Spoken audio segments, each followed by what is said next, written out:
ठाकुर जी का चोर एक प्रसिद्ध कथा है जो भक्त और भगवान के अनोखे प्रेम और समर्पण को दर्शाती है। यह कथा भगवान श्री कृष्ण और उनके भक्त की है जिसने भगवान को ही लूट लिया। आज की यह कथा उसी भक्त की है जो प्रेम, समर्पण और विश्वास से भरी हुई है। यह कहानी है माधव की। एक छोटे से गांव में माधव नाम का एक भक्त रहता था जो ठाकुर जी श्री कृष्ण का बहुत बड़ा भक्त था। वो बहुत गरीब था। उसका जीवन बहुत कठिनाई भरा था। उसकी गरीबी के कारण वह भगवान के लिए अधिक अच्छे भोग नहीं बना पाता था। फिर भी वह जो भी पास में होता उसे पूरी श्रद्धा से अर्पित करता। वह हर सुबह ठाकुर जी का स्मरण करता, अपने घर में दीप जलाता और जो भी थोड़ा बहुत पास होता वो उन्हें भोग के रूप में चढ़ा देता। कभी सूखी रोटी, कभी गुड़, कभी दूध की एक बूंद, मगर उसमें माधव का दिल, उसकी श्रद्धा शामिल होती। गांव के मंदिर में ठाकुर जी की एक बहुत सुंदर मूर्ति थी। माधव जब भी उस मूर्ति को देखता उसका मन भाव विभोर हो उठता। एक दिन उसके मन में विचार आया, अगर ठाकुर जी मेरे घर आ जाएं तो मैं दिन रात उनकी सेवा कर सकूं।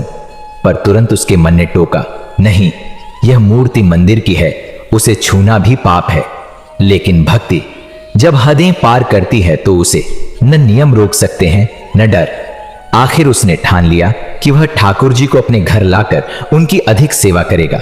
रात के अंधेरे में माधव चुपचाप मंदिर गया। उसने कांपते हाथों से ठाकुर जी की मूर्ति उठाई और अपने घर ले आया। उसने वहां एक छोटा सा स्थान सजाया, फूलों से, दीपकों से, और ठाकुर जी को सम्मान पूर्वक स्थापित किया। अब वो सुबह से रात तक केवल ठाकुर जी की सेवा में ही लगा रहता था। अब वह और भी अधिक प्रेम और भक्ति के साथ ठाकुर जी की सेवा करने लगा। उसकी आंखों में चमक थी और दिल में संतोष। जब सुबह मंदिर के पुजारी ने देखा कि ठाकुर जी की मूर्ति गायब है तो पूरे गांव में कोहराम मच गया। गांव वालों ने चारों तरफ खोजबीन शुरू की। हर घर, हर कोना देखा गया, मगर ठाकुर जी की मूर्ति का कोई पता नहीं चला। सभी बहुत दुखी थे कि ठाकुर जी की मूर्ति आखिर कहां गई, और पुजारी व्याकुल होकर भगवान से विनती करने लगे, हे प्रभु, आप कहां चले गए? उधर माधव के घर में वो भक्ति की गंगा बह रही थी। वो ठाकुर जी के सामने भजन गाता, उनकी सेवा करता और आंखों से आंसू बहते रहते। वो कोई चमत्कार की उम्मीद नहीं कर रहा था। वो तो बस अपने भगवान के साथ था, अपने प्रेम में डूबा हुआ। और तब एक दिन चमत्कार हुआ। भगवान श्री कृष्ण स्वयं प्रकट हुए और पुजारी और गांव वालों को समझाया। उन्होंने कहा, चिंता मत करो, मैं खोया नहीं हूं।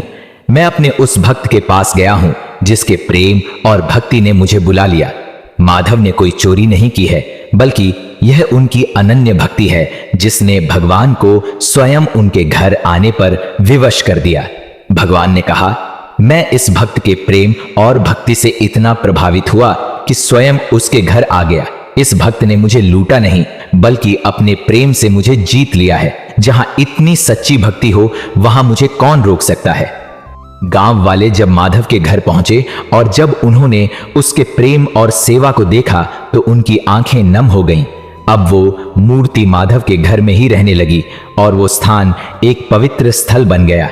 अगर आप भी श्री कृष्ण के सच्चे भक्त हैं तो कमेंट बॉक्स में जय श्री कृष्ण अवश्य लिखें। इस प्रकार माधव की भक्ति ने सिद्ध कर दिया कि सच्ची भक्ति में प्रेम और समर्पण की शक्ति होती है, जो स्वयं भगवान को भी अपने भक्त के चरणों में झुका देती है। अगर आपको यह कथा प्रेरणादायक लगी हो तो कमेंट बॉक्स में जय श्री कृष्ण अवश्य लिखें। ऐसी ही और भक्तिमयी कहानियों के लिए हमारे चैनल को सब्सक्राइब करें। जय श्री कृष्ण भक्तों।